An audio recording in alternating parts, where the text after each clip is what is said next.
Yeah, I think I had a chance earlier to present a little bit introduction. So I think I'll share my views, and I think much has been said earlier, and very precisely and very nicely. I think what I would like to add probably is the spin on timelines and the phases of building development.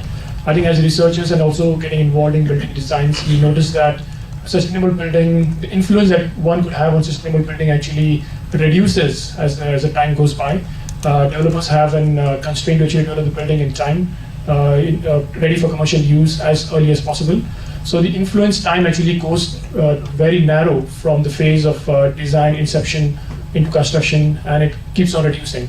So I think there's a lot of challenges that we see in research also to make solutions which are actually possible in the design phase and the construction phase, so that we can harness them much earlier compared to waiting for the building to be in operation. Because we see numerous cases and very classical cases sometimes, but many other cases where you have you see a lost opportunity in buildings just because of the bad design, and it's tremendously expensive, and that's the reason that the developers and many commercial people will not then take any action to make an impact on the building. So really, it starts with the design phase, and it has to be going on. I mean, it's going on as a journey throughout with green tenancy, etc.